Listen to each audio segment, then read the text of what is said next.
नमस्कार, मी आशिष जाधव. लोकमत डिजिटलच्या या महायुद्ध चर्चेत तुमचं स्वागत आहे.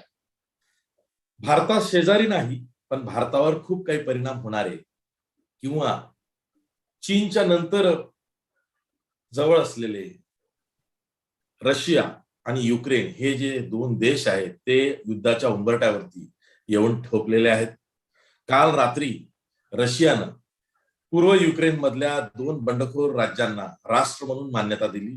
तशा स्वाक्षऱ्या ह्या रशियाचे अध्यक्ष व्लादिमीर पुतीन यांनी केल्या आणि त्यानंतर जगाच्या हे लक्षात आलेलं आहे की रशिया कधीही कुठल्याही क्षणी युक्रेनवरती हल्ला चढवू शकतो किंवा युद्ध आता अटळ आहे. खरंच रशिया आणि युक्रेनचं युद्ध झालं तर त्यात जग भरडेल का? खास करून भारताची भूमिका काय असेल आणि भारतावर काय परिणाम होईल याकडेही अनेकांचं लक्ष आहे. पण सर्वात महत्वाचं म्हणजे तिसरं महायुद्ध वगैरे काही या दोन राष्ट्रांच्या युद्धातून भडकेल की काय, अशी जी चर्चा आहे ती कितपत खरी आहे किंवा या चर्चेपर्यंत जाणाऱ्या काही घडामोडी होतील का, याकडेही आपण बारकाईनं बघतो आहोत. आणि म्हणूनच रशिया विरुद्ध युक्रेन हा जो संघर्ष आहे हा समजून घेणं फार गरजेचं आहे. त्यासाठीच आज आपल्या सोबत दोन एक्सपर्ट्स आहेत. डॉक्टर शैलेंद्र देवळानकर, जे महाराष्ट्रातले एक बहुचर्चित परराष्ट्र व्यवहार तज्ज्ञ आहेत, आंतरराष्ट्रीय घडामोडींचे जाणकार आहेत. तसंच आपल्यासोबत रोहन चौधरी आहेत, जे परराष्ट्र विषयक घडामोडींचे अभ्यासक आहेत. मी दोघांचंही या चर्चेत स्वागत करतो आणि सुरुवातीलाच डॉक्टर शैलेंद्र देवळानकर यांच्याकडे जातोय. डॉक्टर शैलेंद्र देवळानकर, एक तर म्हणजे की रशिया विरुद्ध युक्रेन या दोन्ही राज्यांना वाटतंय की युद्ध झालं पाहिजे. असा कोणता संघर्ष या दोन राष्ट्रांमध्ये आहे की गेल्या वर्षभरापासून रशिया कधीही युक्रेनवरती हल्ला चढवू शकतो वगैरे वगैरे वगैरे अशी चर्चा जी छापून यायची, टीव्हीवरती बघितली जायची. पण काल तर रशियानी बंडखोर राज्य जी दोन पूर्व युक्रेन मधली आहेत, म्हणजे डोनेक्स आणि लुहान्स्क, या दोन राज्यांना स्वतंत्र राष्ट्र म्हणून मान्यता दिलेली आहे. म्हणजे रशिया हा हल्लेखोर तर आहेच, पण रशिया स्वतःहून काही लिबर्टी घेतो आहे आणि स्वतंत्र राष्ट्र म्हणून आपल्या विरोधातल्या राष्ट्रातल्या दोन राज्यांना मान्यता देतो आहे. तर हे काय नेमका संघर्ष आहे? आशिषजी नमस्कार. आपण जसं सुरुवातीलाच आपल्या इंट्रोडक्शन मध्ये सांगितलं की सर्वसामान्य लोकांना हा प्रश्न काय आहे आणि विशेष म्हणजे आपण हजारो किलोमीटर दूर आहोत, तर भारतामध्ये ह्या प्रश्नाची चर्चा आपण का केली पाहिजे आहे, या दृष्टिकोनातून शक्य तेवढ्या अत्यंत सोप्या भाषेमध्ये हा संपूर्ण जो पेचप्रसंग आहे हा उलगडून दाखवण्याचा प्रयत्न आम्ही करणार आहोत. आपण जर युरोप बघितलं तर युरोपची विभागणी साधारणतः अशी जी आपल्याला तीन अशा ब्रॉड गटामध्ये करता येईल. एक आहे पश्चिम युरोप, जो आपल्या सगळ्यांनाही माहिती आहे, ज्याच्यामध्ये जर्मनी, फ्रान्स, नेदरलँड आहे, ऑस्ट्रिया आहे, हा इंग्लंड आहे. हा पश्चिम युरोप झाला. त्याच्यामध्ये आहे सेंट्रल युरोप आणि एके ठिकाणी पूर्व युरोप. आता हा जो सगळा वाद आहे हा प्रामुख्याने सेंट्रल युरोपशी निगडीत आहे. आता हा जो सेंट्रल युरोप आहे किंवा ज्याला आपण मध्य युरोप असं म्हणतो, यामध्ये प्रामुख्याने असे देश येतात की जे देश पूर्वाश्रमीचा जो सोव्हिएत युनियन होता, म्हणजे आणि जो सोव्हिएत युनियनचं विघटन हे 1990-91 ला झालं आणि त्याच्यानंतर अनेक देश जी स्वतंत्र झाली आणि जे नव्याने स्वतंत्र देश म्हणून पुढे आली 90-91 नंतर, त्यामध्ये युक्रेन हा देखील देश आहे. तर युक्रेन हा जो देश आहे हा याला असं तुम्हाला म्हणता येईल की हा केंद्रस्थानी आहे. म्हणजे एका साईडला पूर्व युरोप आहे, एकीकडे पश्चिम युरोप आहे आणि त्याच्यामध्ये एक बॉर्डर लाईनचं जे स्टेट आहे ते युक्रेन आहे. आणि हे एक अत्यंत महत्वाचा असा हा देश आहे. प्रामुख्याने या देशाच्या संदर्भामध्ये आपण माहिती, जेव्हा सोव्हिएत युनियन होता तेव्हा हाच युक्रेन आहे की या युक्रेन हा, आणि जो चर्नोबिलचा आपण यापूर्वी देखील मोठा आण्विक पेच प्रसंग बघितला, न्यूक्लिअर लिकेजचा इश्यू असेल किंवा रशियाचे जे सगळे अणुभट्ट्या होत्या किंवा रशियाचे जे सगळे न्यूक्लिअर वेपन्स होते प्रामुख्याने युक्रेनमध्ये ठेवले गेले होते. आणि युक्रेन हा एकूणच रशियासाठी अत्यंत महत्वाचा असणारा असा एकूण क्षेत्र होता. आता असं झालेलं आहे की ज्या वेळेला सोव्हिएत रशियाचं विघटन झालं आणि विघटन झाल्यानंतर हे सगळे देश स्वतंत्र झाले, त्यावेळेला एक साधारणतः पूर्वीची रशियाची एक संकल्पना होती ज्याला लिमिटेड सॉव्हरेनिटी असं म्हणतात. आता लिमिटेड सॉव्हरेंटीचा अर्थ असा आहे किंवा मर्यादित सार्वभौमत्व, की यांचं रशियाचं असं म्हणणं होतं की हे जरी देश आमच्यापासून स्वतंत्र निघालेले असले तरी हे आमच्या नियंत्रणामध्ये राहते, हे आमच्या प्रभुत्वामध्ये राहते. परंतु विघटनानंतर जेही रशियाचे राष्ट्राध्यक्ष झाले त्यांनी फारसं म्हणजे गोर्बाचोव्ह यांनी फारसं या मर्यादित सार्वभौमत्वाच्या संकल्पनेला विशेष महत्व दिलं नाही. मात्र व्लादिमीर पुतीन हे जरा वेगळ्या धाटणीचे अशा स्वरूपाचे रशियाचे राष्ट्राध्यक्ष आहेत आणि त्यांना असं पाहिजे आहे की या पूर्व युरोपवरती त्यांना आपला प्रभाव, आपलं नियंत्रण पाहिजे आहे.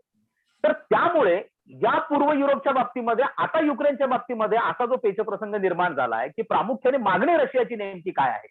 तर हा जो युक्रेन आहे, या युक्रेनमध्ये आजच्या घडीला 68% लोकांचं मत असं आहे, 68% लोकांचं मत असं आहे की त्यांनी आपल्या आर्थिक विकासासाठी युरोपियन महासंघाचं सदस्य बनावं आणि एकूणच आपल्या संरक्षणासाठी नॅटोचं सदस्य बनावं. आणि 2024 मध्ये नॅटोच्या युक्रेन हा नॅटोचा सदस्य बनणार आहे, ही डेडलाईन देखील ठरवण्यात आलेली आहे. सगळ्यात महत्वाचं म्हणजे या युक्रेनची जी राज्यघटना आहे, या राज्यघटनेमध्ये देखील युरोपियन सार्वभौमत्व, युरोपियन सॉव्हरेंटीचा उल्लेख आहे.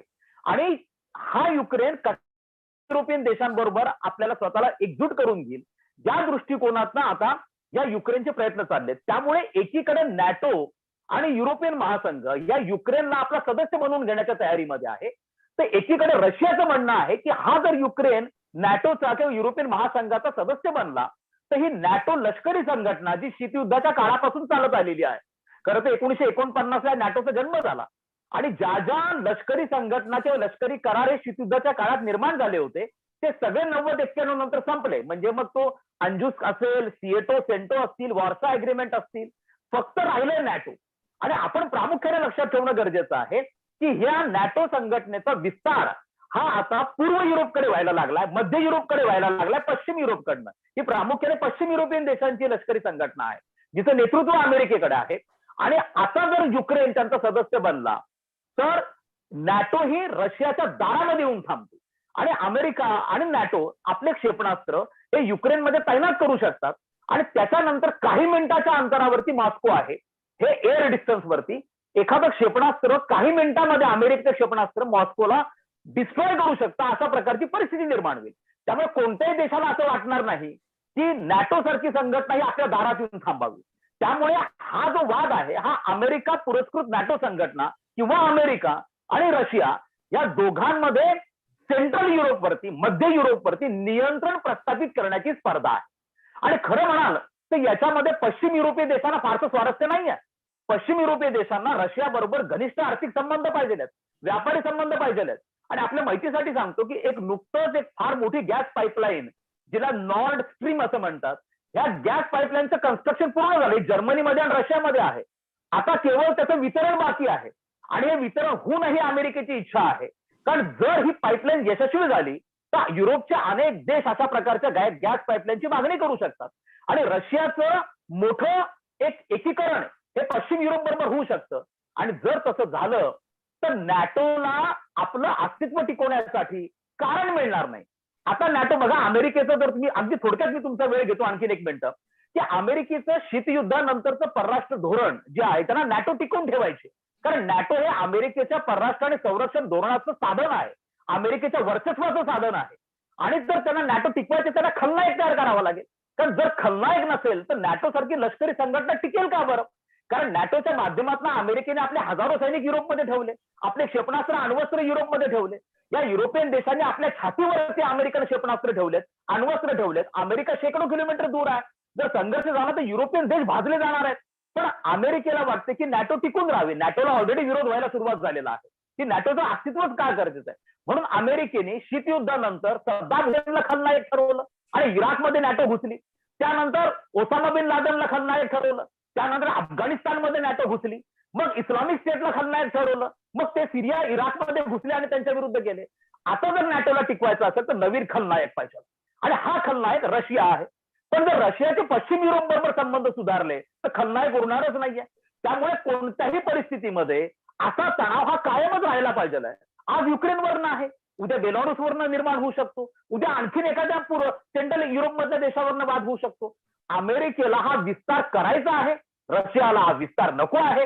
त्यामुळे अमेरिकेला आपले इंटरेस्ट आहेत, त्यांना ह्या नॅटोच्या माध्यमातून युरोपवरती, सेंट्रल युरोपवरती, वेस्ट युरोपवरती आपला प्रभाव निर्माण करायचा आहे. आणि व्लादिमीर पुतीन यांना गतवैभव जे सोव्हिएत युनियनचं होतं, जे लिमिटेड सॉव्हरेनिटीचा प्रकार होता, की हे आमचं क्षेत्र आहे, पहिले आमचे भाग होते, यांच्यावरती आमचं नियंत्रण राहिलं पाहिजे. हा सोशलिस्ट ब्लॉक होता, या सोशलिस्ट देशांवरती आमचं नियंत्रण पाहिजे, व्लादिमीर पुतीनची इच्छा आहे. त्यामुळे या दोन देशांमधल्या वर्चस्वाची लढाई आहे. आणि या वर्चस्वाच्या लढाईमध्ये पोळलं कोण जात आहे? या वर्चस्वाच्या लढाईमध्ये सेंट्रल युरोप पोळला जातोय, पश्चिम युरोप पोळला जातोय. उद्या जर युद्ध झालं, ठिणगी पडली, कोण मरणार आहेत? हे प्रामुख्याने सेंट्रल युरोप मधले, वेस्ट युरोप मधले, ईस्ट युरोप मधले लोक मरणार आहेत. याचा अमेरिकेला फारसे याचे भोग भोगावे लागणार नाहीये. त्यामुळे हा वाद जो आहे हा अनएंडिंग आहे. आणि लक्षात ठेवा, व्लादिमीर पुतीन ज्यांनी रशियाची निर्मिती केली, लेनिनचे फार फेमस वाक्य होतं की वॉर जे आहे, युद्ध जे आहे, हा राजकारणाचा भाग आहे, किंवा युद्धाची धमकी, युद्धाची भीती हा राजकारणाचा भाग आहे. त्यामुळे पुतीन त्याला राजकारणाचा भाग करता, ही एक प्रकारचं एक वातावरण तयार केलं गेलेलं आहे. युद्ध होणार. रशिया तर म्हणत नाही युद्ध होणार आहे, अमेरिका सारख्या डेडलाईन देतोय. पहिले 16 फेब्रुवारीची डेडलाईन दिली, आता म्हणतील कोणत्या तासामध्ये होऊ शकतं. आणि या प्रकारची आणि अमेरिका पुरस्कृत प्रसार माध्यम हे वातावरण तयार करतायत. दुसरीकडे रशिया असं म्हणतोय की आम्हाला युद्धाचा कोणताही इंटेन्शन नाही, आमचा इंटरेस्ट नाहीये, पण आम्हाला दबाव कायम ठेवायचा. आणि दबाव का कायम ठेवायचा आहे? कारण युक्रेन कोणत्याही परिस्थितीमध्ये नॅटोचा मेंबर बनू नये. आणि हे मेंबर बनू नये हे रशियासाठी स्वाभाविक आहे. आणि ते यासाठी पण रशियासाठी स्वाभाविक आहे की नॅटो त्यांच्या दारात आली तर हा संघर्ष आणखीन चिघळण्याची शक्यता नाकारता येत नाही. त्यामुळे मला असं वाटतं की अगदी सोप्या रूपात जर करायचं असेल ते वर्चस्वाची लढाई आहे. आणि या दोन वर्चस्वाच्या लढाईमधनं पुन्हा एकदा शीतयुद्धकालीन परिस्थिती निर्माण होती की काय, अशा प्रकारचं वातावरण आहे.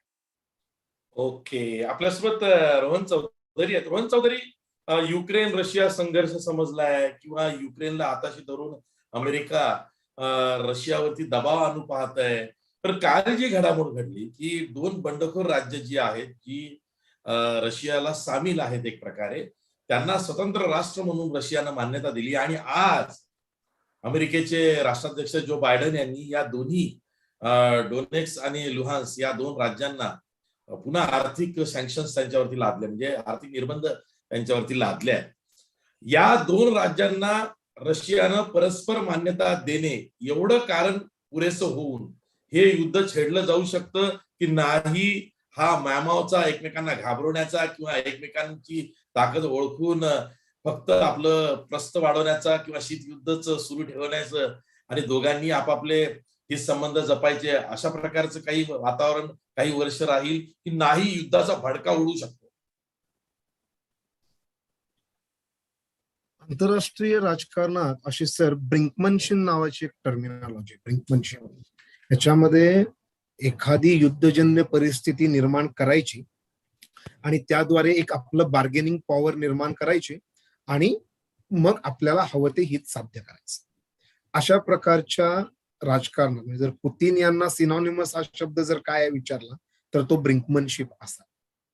त्यामुळं काल जे पुतीन यांनी डीपीआर आणि एलपीआर ही जी दोन राष्ट्रांना, सार्वभौम राष्ट्रांना मान्यता दिली, त्यात पुतीन यांचा खरा विजय आहे. लष्करी युद्ध इतक्या मर्यादित हे युद्ध नाहीये. हे युद्ध जर म्हटलं तर 1945 पासून चालू झालेलं आहे किंवा 1991 पासून देखील चालू झालेलं आहे.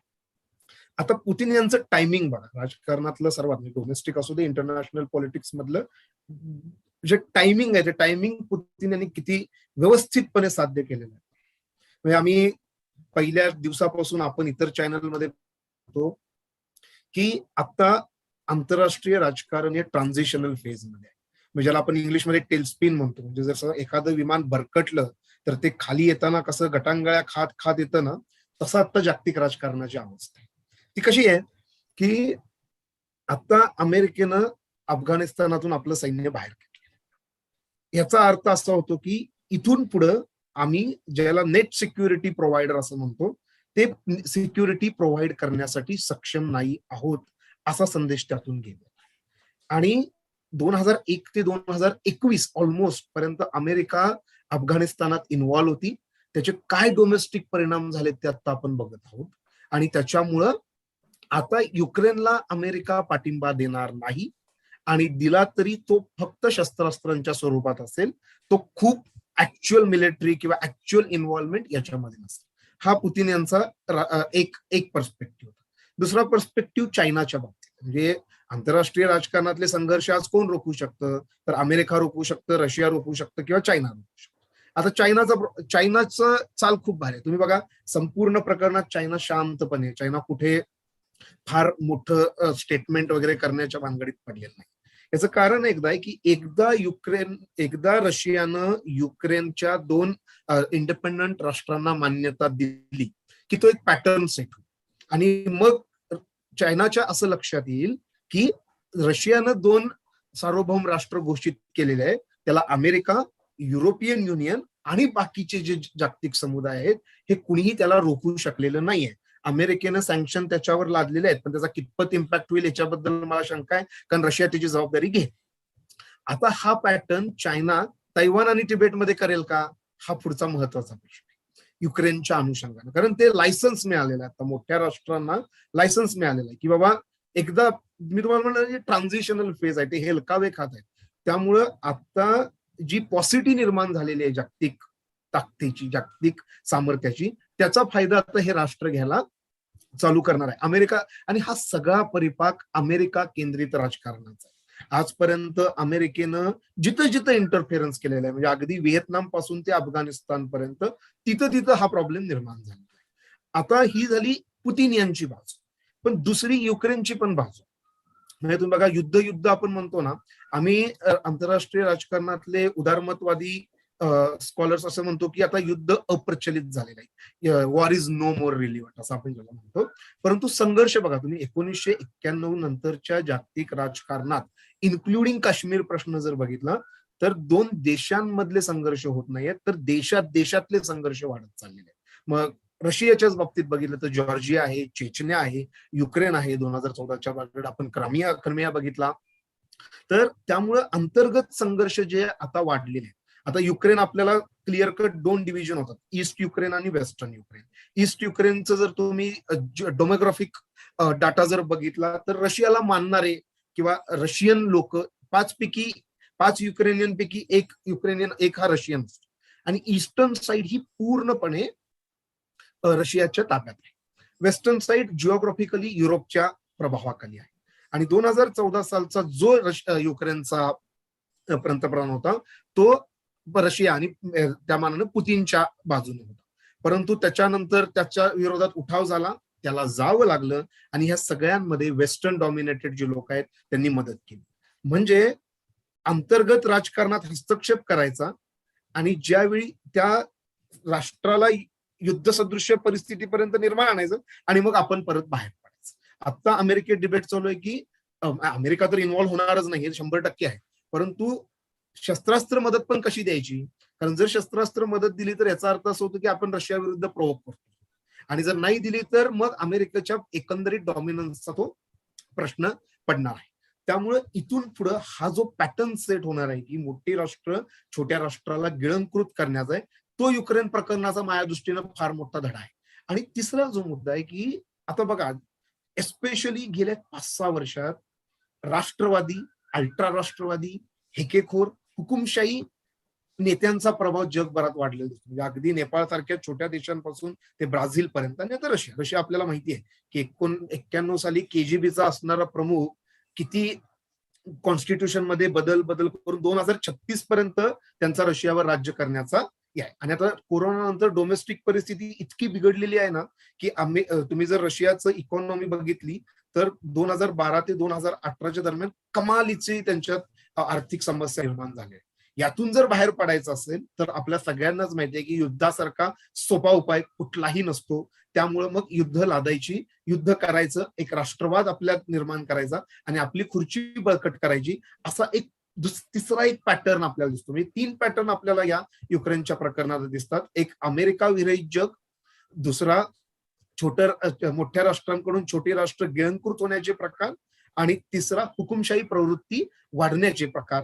या 3 प्रकरणांचा मिलाप म्हणजे रशिया आणि युक्रेन यांचा संघर्ष आहे. आणि हा संघर्ष पुढे जाऊन, जसं मी म्हटल्याप्रमाणे, चीन जसा शांतपणे बघत आहे, कदाचित तिबेट, तैवान, हाँगकाँग यासारख्या राष्ट्रांनाही भविष्यात तोंड द्यायची आपल्याला तयारी ठेवावी लागणार आहे. आणि माझ्या मते हे जागतिक शांतता अस्थिरता होण्याचा जो पॅटर्न आहे तो फार धोकादायक आहे. हे मला रशिया युक्रेन प्रकरणातून जास्त चिंताजनक वाटतं.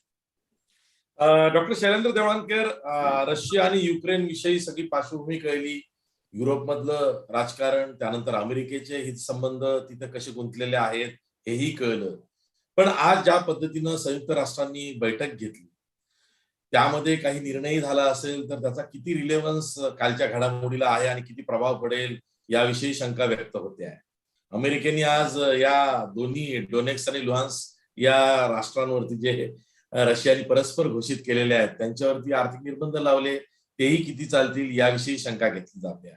मला प्रश्न हा पडतो की जर का खुदा ना खास्ता युद्ध छेडलं गेलं किंवा ही युद्धजन्य परिस्थिती खूप काळ लांबली तर सर्वात पहिला परिणाम काय दिसतो तर क्रूड ऑइलच्या किमती वाढतात.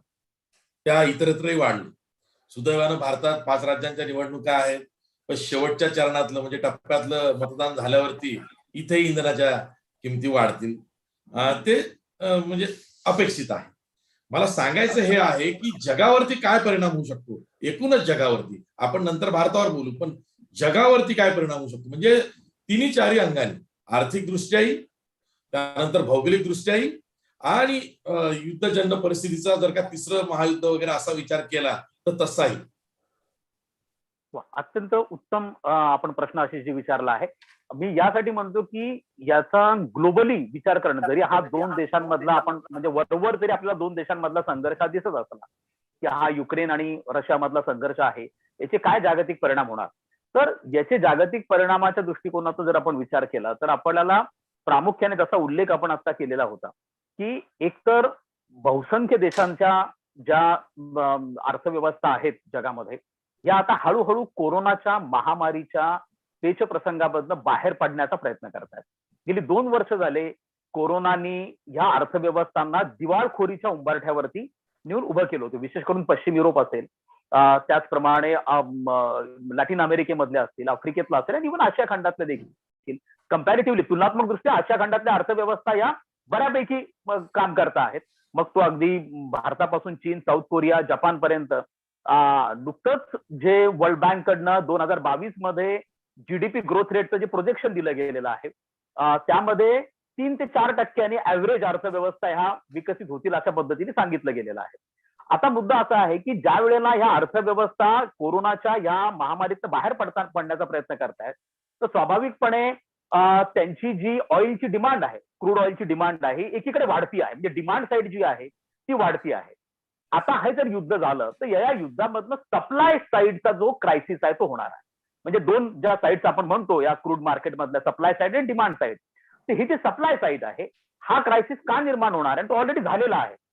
क्रूड ऑइलच्या बाबतीमध्ये आपण पहिला इम्पॅक्ट घेऊयात.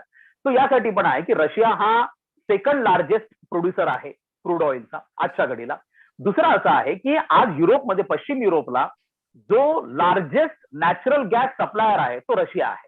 त्यामुळे जर हे वॉर ब्रेकआउट झालं तर नॅचरल गॅसच्या प्राइसेस ज्या आहेत, किमती ज्या आहेत त्या मोठ्या प्रमाणात वाढणार आणि ती झळ पश्चिम युरोपीय देशांना प्रामुख्याने बसणार आहे. कारण पश्चिम युरोपमधले अनेक देश हे रशिया पुरस्कृत गॅसवरती विसंबून आहेत. हा पहिला मुद्दा.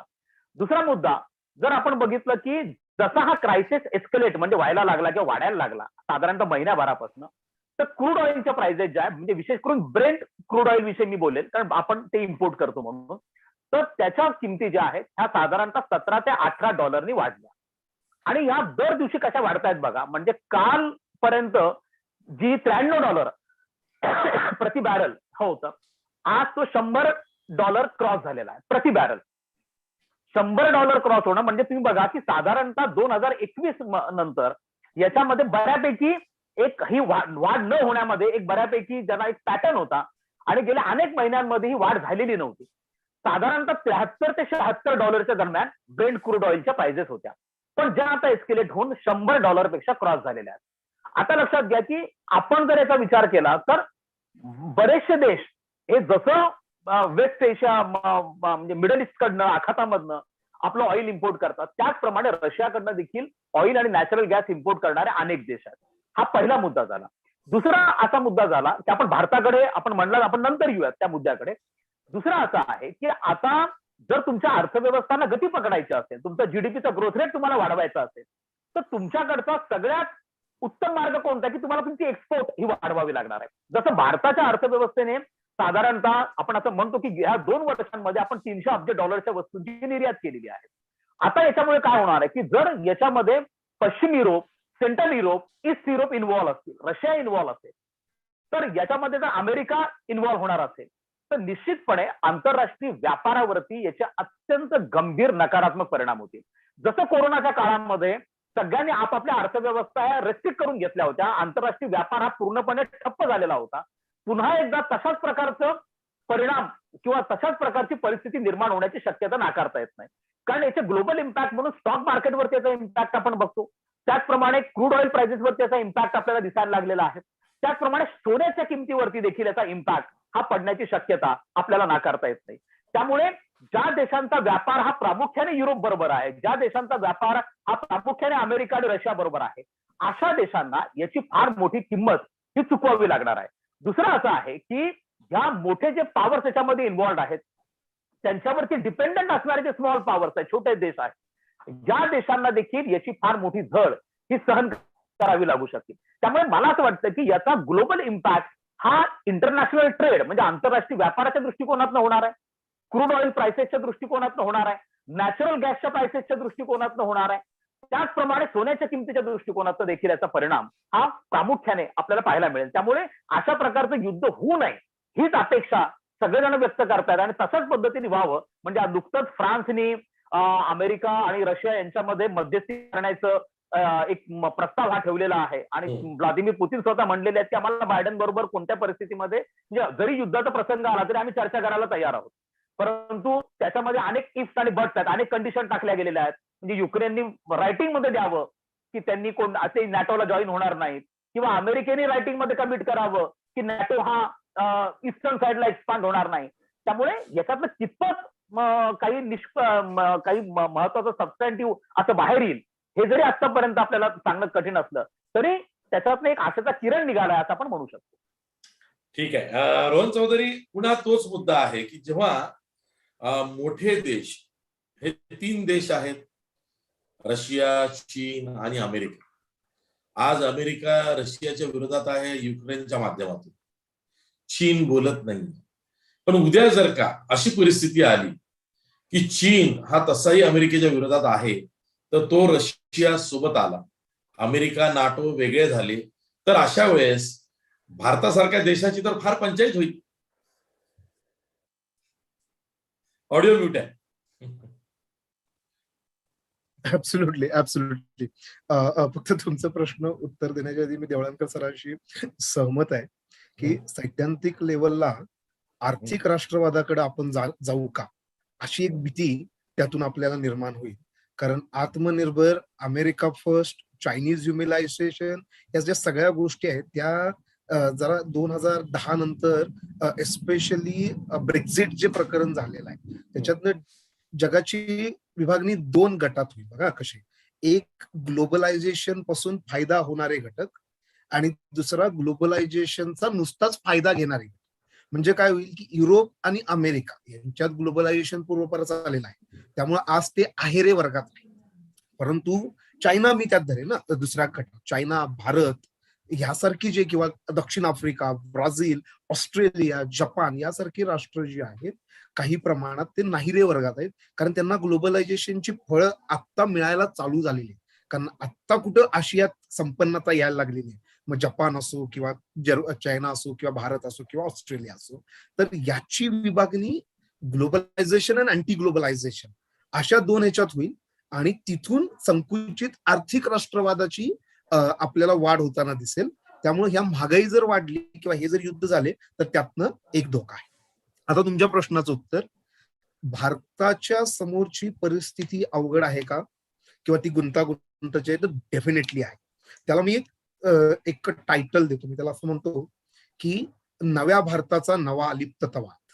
ओके, म्हणजे आपण कोल्ड वॉरची चर्चा करतो, शीतयुद्धाची चर्चा करतो की नवं शीतयुद्ध होतंय का. आता आपल्याला विचार केला पाहिजे की हे भारत नवा अलिप्ततावादाकडे झुकतोय का. माझं जर स्पष्ट मत आहे की तो झुकलेला आहे. कसा तुम्ही बघा, Azerbaijan, non alignment. Neo non, exactly. बघा, अझरबैजान झालं, अफगाणिस्तान प्रकरण झालं, हाँगकाँग प्रकरण झालं, अगदी तैवान, अफगाणिस्तान पण. अफगाणिस्तान मी दुसरा उल्लेख अफगाणिस्तानचा केला. हो, सॉरी. या सगळ्यांमध्ये भारताची भूमिका कुठे आहे? आता पण देवळणकर सरांनी फार महत्वाचा जाता एक पॉइंट उचलला बघा, की फ्रान्सनं अमेरिका आणि रशियामध्ये मध्यस्थी करायचं ऑफर दिलेली, बरोबर. भारत का नाही हो? भारत त्यांच्यापासून दूर आहे, सामान्य माणूस हेच नाही, भारताच्या अमेरिकेचे संबंध आणि भारताचे आणि रशियाचे संबंध डिसेंबर महिन्यात पुतीन येऊन गेले आपल्याकडे, काय म्हणजे तरी G20ची मीटिंग डावलून ते आपल्याकडे आले. अमेरिकेला तर आपण नैसर्गिक साथीदाराचा, नॅचरल पार्टनरचा दर्जा दिलेला. ही जी भूमिका आहे ना, या मी निओ अलिप्ततावाद. आता 1947च्या अलिप्ततावाद मध्ये आणि 2014च्या अलिप्ततावाद मध्ये किती फरक आहे?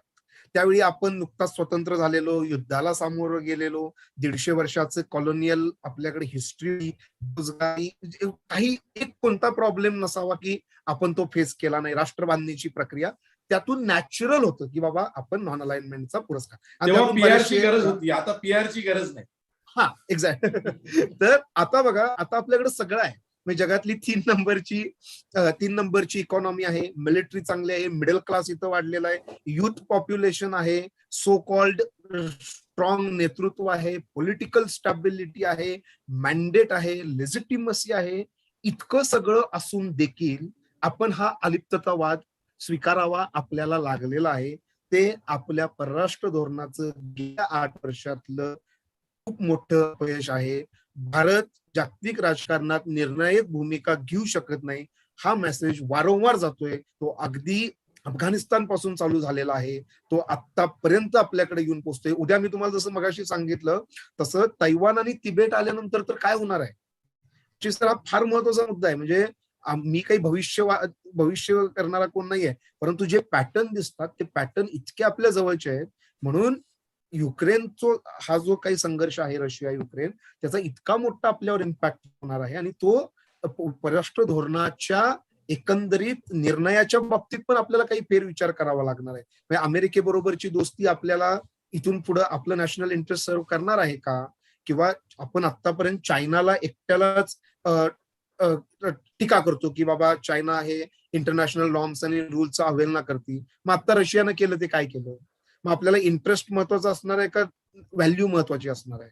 आणि आज भारताची व्हॅल्यू इतकी मोठी आहे की आशियान सारखं पॉवरफुल इन्स्टिट्यूशन चायनाच्या विरोधात आपल्याला मदत करायला तयार आहे. त्यांची आशा आहे की भारत काहीतरी ठोस भूमिका घेईल.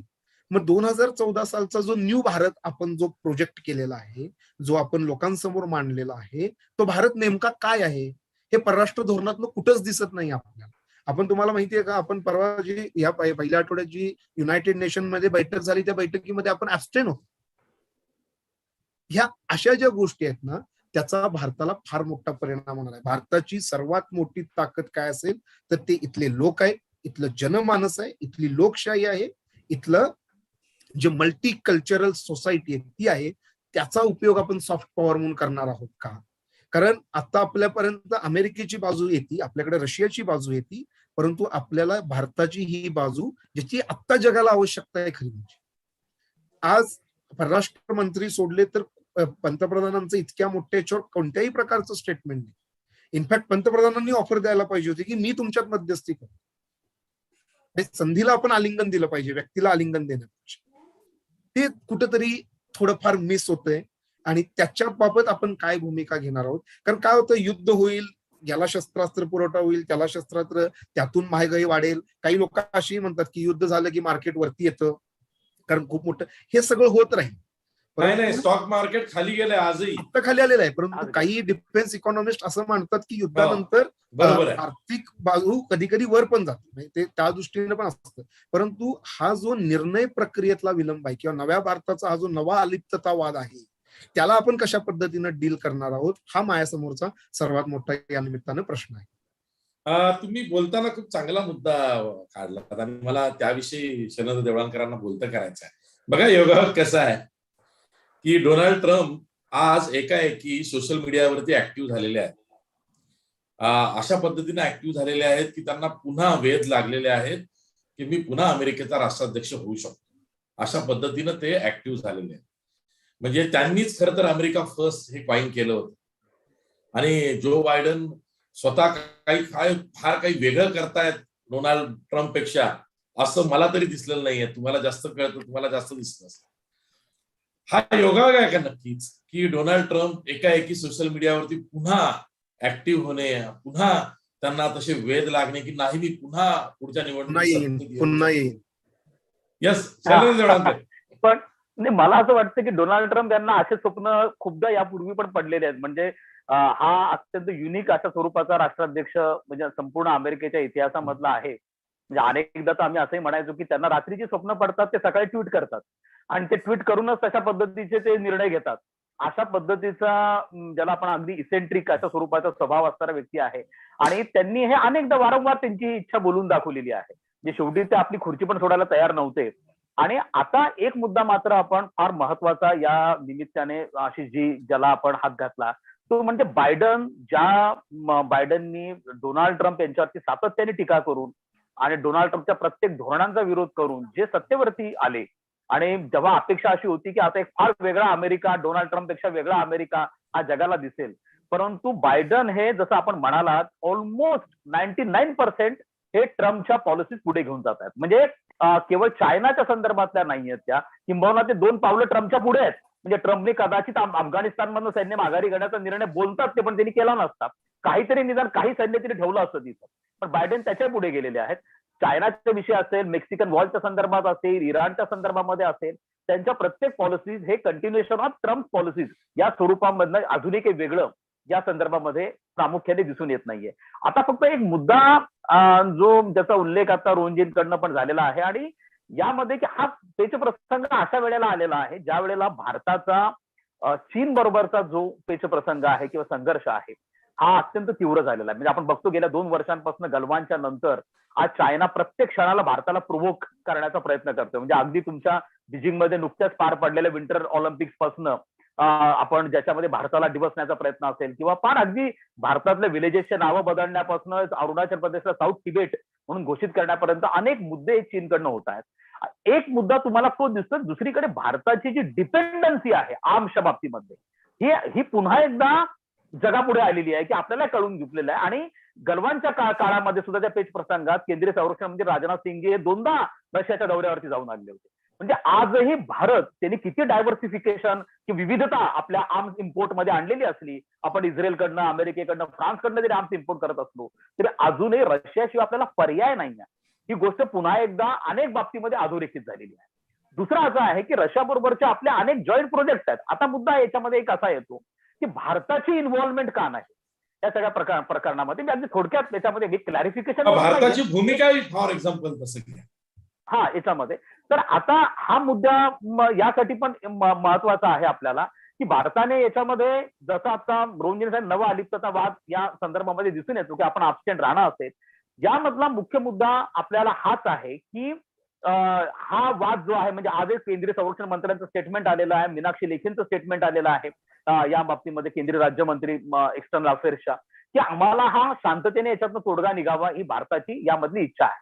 मुळात मुद्दा असा आहे की आज हा प्रश्न एस जयशंकर यांना काल विचारला पण गेला. म्हणजे ज्या वेळेला काल त्यांचा युरोपच्या काही अनेक परराष्ट्र मंत्र्यांबरोबर त्यांची चर्चा झाली त्यानंतर त्यांना हे विचारलं गेलं की तुम्ही यामध्ये साईड का घेत नाहीये किंवा यामध्ये तुम्ही रशियाचा आपण निषेध का करत नाही. तर भारताला ज्या ज्या वेळेला रशियाकडनं असा प्रसंग घडलेला आहे, भारताच्या डिप्लोमॅटिक अडचणी किंवा ज्याला आपण राजनैतिक कसरती झालेलीच आहे. हे आत्ता घडलेलं नाही आहे. यापूर्वी पण ज्या वेळेला रशियाने हंगेरीच्या विरुद्ध केलेलं होतं, ज्या वेळेला रशियाने चेकोस्लोवाकियाच्या विरुद्ध केलेलं होतं कारवाई, त्यावेळेला देखील भारताला अशाच प्रकारच्या राजनैतिक निषेधाचा सामना करावा लागलेला होता, टीकेचा सामना करावा लागलेला होता.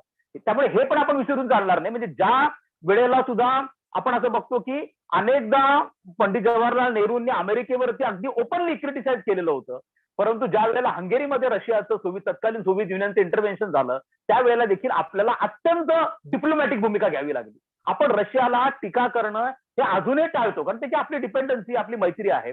आणि आता हा चायनाचं जे इमिनंट आपल्याकडचं जे टार्गेट आहे ज्याला इमिजिएट एलिफंट इन रूम आपण म्हणतो, त्यामुळे आपल्याला अमेरिकेची पण गरज आहे. त्यामुळे आपल्याला याच्यात बॅलन्स करणं फार गरजेचं आहे. मुळात मुद्दा असा आहे की किती युरोपियन देश, पश्चिम युरोपियन देश भारताने चीनच्या वरती जी घेतलेली भूमिका आहे त्याला समर्थन देतात. आपण जर भारताच्या युरोपमधल्या इन्व्हॉल्वमेंटची गोष्ट करतो आहोत तर आपल्याला युरोपियन देशांचं आज अमेरिका ओपनली भारताबरोबर आलेला आहे, परंतु आज किती देशांनी चीनला अगदी ओपनली क्रिटिसाइज केलेलं आहे. आज चीन ज्या पद्धतीच्या भारताच्या अनेक सीमा, अनेक भूभागांवरती दावे करतो आहे, म्हणून कोणी क्रिटिसाइज केलेला आहे, हा एक मुद्दा आपण लक्षात घेणं गरजेचं आहे. दुसरा मुद्दा असा आहे की आशिया प्रशांत क्षेत्रामध्ये युरोपियन देशांची इन्व्हॉल्वमेंट किती आहे. म्हणून भारताची जेव्हा आपण युरोपमधल्या इन्व्हॉल्वमेंटच्या गोष्टी करतो, आज अगदी अलीकडच्या काळामध्ये जसं अमेरिकेच्या इन्व्हॉल्वमेंट इंडो पॅसिफिक मध्ये वाढल्यात, युरोपियन देशांच्या इन्व्हॉल्वमेंट ह्या वाढलेल्या आहे, अलीकडच्या काळामध्ये वाढलेल्या इन्व्हॉल्वमेंट आहेत. आणि कधी पण आपण आंतरराष्ट्रीय संबंधांमध्ये आम्ही हे केलं म्हणून तुम्ही असं केलं पाहिजे असं नाहीये. म्हणजे आपण या बाबतीमध्ये युरोपियन देशाच्या अनेक परराष्ट्र मंत्र्यांशी आपण भेटलेलो आहोत, त्यांच्याबरोबर आपल्या चर्चा पण झालेल्या आहेत आणि हा संघर्ष शांततेच्या मार्गाने सुटावा ही देखील आपली इच्छा आहे. मात्र अशी जी मी एका महत्वाच्या मुद्द्याकडे प्रामुख्याने भारताच्या परिणामांच्या संदर्भामध्ये, म्हणजे जरी आपण हा प्रश्न पूर्वी मला म्हणला होता की आपण भारताकडे वळू, मी हा क्लू आपल्याकडे घेतो. आपला आवाज नाही, भारतावर परिणाम काय होणार आहे आणि भारत कसा अलिप्त राहू शकत नाही हे सांगा. आता या परिणामांच्या संदर्भामध्ये आपल्याला एक बाब लक्षात घेणं गरजेचं, जसं मी म्हणालो की ब्रेंट क्रूड ऑइल जे आपण इम्पोर्ट करतो, भारत आपल्या गरजेच्या 80% ऑइल किंवा क्रूड ऑइल हे इम्पोर्ट करतो. आणि आपण जर आपला एकूणच भारताची आयात पाहिली तर या आयातीमध्ये आपण जे क्रूड ऑइल किंवा खनिज तेल आयात करतो त्याचा वाटा हा 30% आहे, 30% आहे. आणि ज्या ज्या वेळेला आंतरराष्ट्रीय बाजारपेठेमध्ये क्रूड ऑइलच्या प्राइसेस या $10 वाढतात, त्यावेळेला भारताचा जो करंट अकाउंट डेफिसिट आहे हा $15 अब्ज वाढतो. म्हणजे तुम्ही इमॅजिन करा, या साधारणतः 73-74 वरनं आता ह्या 100 क्रॉस झालेल्या आहेत, तर आपण साधारणतः $30 ते $35 बिलियन करंट अकाउंट डेफिसिट हा आपण एक्सपेक्ट करू शकतो. त्यानंतर नोव्हेंबर नंतर जसं केंद्र सरकारने एक्साईज ड्युटी याच्यामधली कमी करण्याचा निर्णय घेतला आणि काही राज्यांनी वॅट याच्यामधला कमी केला आणि पेट्रोल ऑइल तरी देखील आज आपण नॅशनल कॅपिटलमध्ये जर बघितलं दिल्लीमध्ये साधारणतः ₹93 डिझेल आणि ₹95 पेट्रोल अशा प्रकारचे सध्याचे भाव आहेत. पण हे आपल्याला कायम ठेवणं हे फार अवघड होणार आहे कारण या किमती वाढल्यामुळे. दुसरं खाद्यतेलाच्या बाबतीमध्ये म्हणजे सामान्य माणसाला याची कशी किंमत चुकवावी लागू शकते, तर भारत आपल्या खाद्यतेलाच्या गरजेपैकी म्हणजे विशेष करून सूर्यफूल तेल आपण आपल्या गरजेच्या ऑलमोस्ट 75% सूर्यफूल तेल हे युक्रेनकडनं आपण आयात करतो, त्यामुळे त्याच्यावरती मोठा परिणाम होणार आहे. आणि आता आपले आपण जे कॉन्क्रीट गुड्स एक्सपोर्ट करतो, म्हणजे भारताला त्याचा जीडीपी ग्रोथ रेट 8 to 9% जर ठेवायचा असेल तर भारताला एक्सपोर्ट करावं लागेल, निर्यात करावी लागेल. आणि त्याच्या मागे आपण जास्त लागलेलो आहोत कारण तुमच्या आत्मनिर्भरचा, मेक इन इंडिया सगळ्यांचा मुख्य उद्देश हा एक्सपोर्टच आहे. पण जर हे युद्ध झालं तर आपला अमेरिकेबरोबरचा एक्सपोर्ट असेल, रशियाबरोबरचा असेल, युरोप बरोबरचा जो निर्यात आहे याच्यावरती मोठा परिणाम होण्याची शक्यता ही नाकारता येत नाही. त्याचप्रमाणे ही पॉसिबिलिटी जी आपण बोलून दाखवली की रशिया आणि चायना एकत्र येऊ शकतात का, हे पॉसिबल आहे. कारण 1962 असा प्रकार घडला होता. एक प्रकारची अंडरस्टँडिंग तत्कालीन सोव्हिएत युनियनमध्ये आणि चायनामध्ये होती की चायनाने क्युबन मिसाईल क्रायसिसमध्ये सोव्हिएत रशियाची साथ द्यावी आणि त्याच्या मोबदल्यामध्ये जर चायनाने इंडियावरती अटॅक केला तर सोव्हिएत रशिया त्याच्यामध्ये इंटरफेअर करणार नाही. अशा प्रकारची अंडरस्टँडिंग तत्कालीन त्या काळातल्या कम्युनिस्ट या 2 किंवा सोशलिस्ट देशांमध्ये झालेली होती. आता तसाच प्रकार ही अंडरस्टँडिंग पुन्हा एकदा, जर हे युद्ध झालं आणि रशिया पुन्हा एकटा पडला तर चीन आणि रशिया एकत्र येण्याची शक्यता देखील नाकारता येत नाहीये. आणि त्यामुळे जर तसं झालं तर त्या केसमध्ये चायना रशियाला सांगू शकतो की तुम्ही भारताला येणारे शस्त्रास्त्र जे आहे ते कमी करा किंवा ती पूर्णपणे शस्त्रास्त्र देणं थांबवा. त्यामुळे आपल्या अडचणी या बाबतीमध्ये देखील याच्या काळामध्ये वाढू शकतात, हे आपल्याला विसरता कामा नये. त्यामुळे सामान्य माणसाला पण याची झळ पोहोचू जाऊ शकते. भारताचा एकूणच जो जीडीपी ग्रोथ रेट आपण सदा सांगतो की तो 7 to 8% आपल्याला मेंटेन ठेवायचा, त्याच्यावरती परिणाम होऊ शकतो. खाद्यतेलाच्या किमतींवरती याचा परिणाम होऊ शकतो. त्यामुळे मला असं वाटतं की आपण याच्यापासून पूर्णपणे अलिप्त आहोत असं आपल्याला बिलकुल म्हणता येणार नाहीये. हे युद्धामध्ये जशी इतर देश पोळले जातील तसं त्याच्यापासून शेकडो किलोमीटर दूर असणारा भारत देखील याच्यामध्ये पोळला जाणार आहे. त्यामुळे शांततेने चर्चेच्या माध्यमातून याच्यातनं तोडगा निघावा ही आपली देखील अंतिम इच्छा आहे. रोहन चौधरी, बघा आता काही प्रेक्षक अशी तुलना करायला लागले की तिकडे रशिया युक्रेन युद्धाच्या उंबरठ्यावरती आहे, इकडे भारत चीन हे सीमेवरती तैनात उभे आहे. जर का अमेरिका या दोघांनाही खेळू पाहत असेल, अमेरिका युक्रेनकडून असेल तर अमेरिका भारताकडून आहे, आणि तिकडे चीन आणि रशिया जवळ आहेत, अशा अलाइनमेंट्स आपले प्रेक्षक जोडतायत. काय उत्तर द्यायचं? नाही नाही, असं ह्या काय आपल्या 4थी पर्यंतच्या शाळेत जोड्या लावा असा एक्सरसाइज तसं काही ते होत नसतं.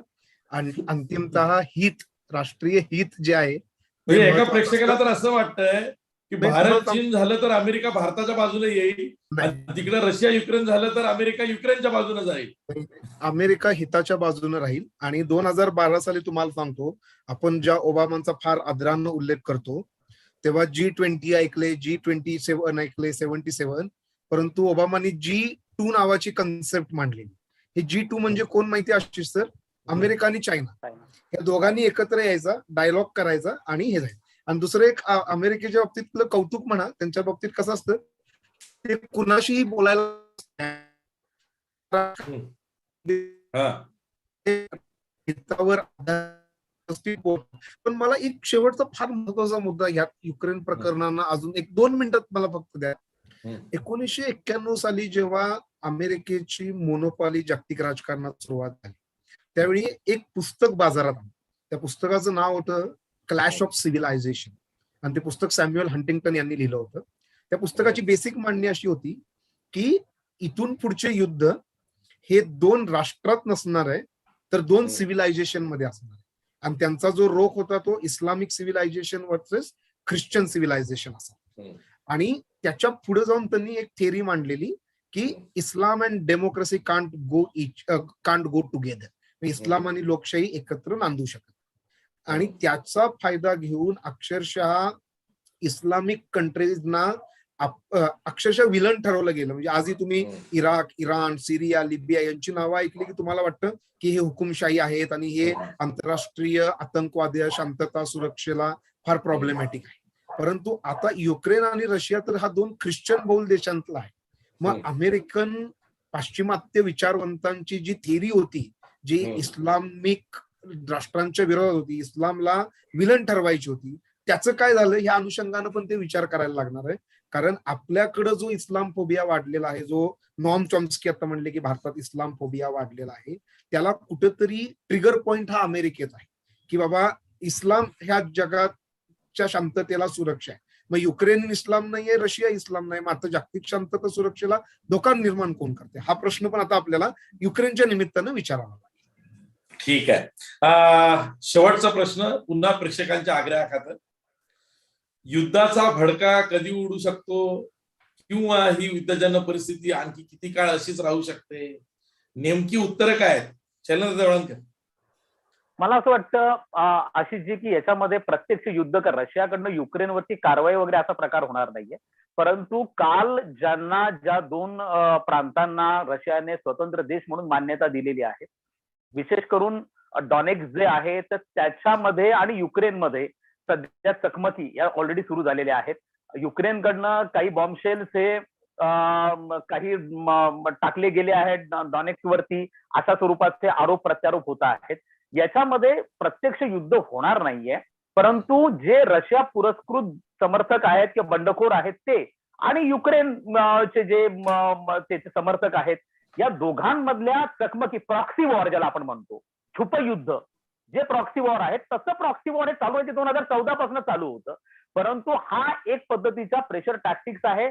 रशियाला याची पूर्ण कल्पना आहे की जरी युद्ध झालं त्याची केवढी मोठी किंमत त्यांना चुकवावी लागू शकते. ही संपूर्ण गॅस पाईपलाईन आणि याच्यातनं मिळणारा जो प्रचंड मोठा नफा आहे रशियाला आहे, तो पूर्णपणे जाऊ शकतो. आणि व्लादिमीर पुतीन अफोर्ड करण्याने रशियाची अर्थव्यवस्था देखील फार प्रचंड अफेक्ट झालेली कोरोनामुळे, त्यामुळे त्यांना देखील हे युद्ध परवडणारं नाहीये. दुसरीकडे पश्चिम युरोपीय देशांना देखील याची कल्पना आहे की त्यांना स्वस्त नॅचरल गॅस मिळतो आहे, ते देखील त्यांना डिस्टर्ब करून चालणार नाहीये. मला त्या फक्त प्रेशर टॅक्टिक्सचे रूपांतर प्रत्यक्ष युद्धामध्ये, जसं आता यापूर्वी देखील रोहनजींनी सांगितलं की आता डायरेक्ट वॉर, कन्व्हेन्शनल वॉर, पारंपरिक युद्ध, 2 देशांचे सैन्य समोरासमोर येणं, आक्रमण होणं, हा प्रकार आता होईल असं आम्हाला वाटत नाही. हा एक प्रेशर टॅक्टिक्सचे सौदेबाजी होईल. आणि याच्यामध्ये जे 2014 पासून प्रॉक्सी वॉर चालू आहे, हे प्रॉक्सी वॉर होणं, चकमकी होणं, थोडेफार बॉम्ब शेल्स होणं, त्याच्यासाठी काही रशियाकडनं मदत केली जाणं त्यांच्या समर्थकांना, आणि काही आर्म्स वगैरे हे अमेरिकेने दिलेले आर्म्स युक्रेनकडनं वापरलं जाणं, असा प्रकार याच्यामध्ये होईल. परंतु हे डायरेक्ट फुल फ्लेज वॉर होईल अशी शक्यता यामध्ये सध्या तरी दिसून येत नाही. रोहनजी, या प्रश्नाचं तर उत्तर हवंच आहे, पण त्याचबरोबर अनेकांची मुलं रशियामध्ये शिकायला आहेत, त्यांना परत बोलवावं का, असे एक पालक विचारतात. ऑब्व्हियसली बोलवलं पाहिजेच, कारण काय होतं शेवटी आपल्या मुलांची आपली सुरक्षा ही सर्वात, आणि माझ्या मते काल भारत सरकारनं ते चालू केलेलं आहे. त्यामुळं ते बोलवलं गेलं पाहिजेच. आणि भारत सरकार, महाराष्ट्र सरकार, माझ्या मते काल जयंत पाटील का नाना पटोलेंनी पण मोदींना पत्र लिहून का विनंती करून आग्रह केलेला आहे की तुम्ही आता बोलवलं गेलं पाहिजे. ते होईल, त्याच्यात काय फार मोठी गोष्ट नाही, कारण कितीही तुम्ही जगभरात कुठेही असला तरी तिथल्या नागरिकांची सुरक्षा ही आपल्याच देशातल्या लोकांची आहे, आणि ते होईल, त्यात काय. आणि रशिया पण त्याला काही फार आडेवेडे घेणार नाही, कारण आपल्यात आणि रशियात चांगले संबंध आहेत, त्यामुळे तो काही फार मोठा विषय नाही. पण मी देवळानकर सरांशी सहमत आहे, युद्ध होणार नाही, संघर्ष चालूच राहील. ठीक आहे, युद्ध होणार नाही पण संघर्ष सुरू राहील. युक्रेन आणि रशिया युद्धाच्या उंबरठ्यावरतीच राहतील. प्रत्यक्ष युद्धाचा भडका हा होणार नाही, पण जी झळ खास करून आर्थिक दृष्ट्या जगाला बसेल ती मोठी झळ असेल. इंधनाचे दर आत्ताच अनेक राष्ट्रांमध्ये वाढलेले आहे. सुदैवानं भारतात निवडणुकांचा काळ आहे आणि शेवटच्या टप्प्यातलं निवडणूक म्हणजे मतदान होतपर्यंत तरी इंधनाचे दर वाढणार नाहीत अशी अपेक्षा करूया आणि इथेच थांबूया. मी दोन्ही पाहुण्यांचे आभार मानतो. पाहत राहा लोकमत डिजिटल न्यूजचं महायुद्ध.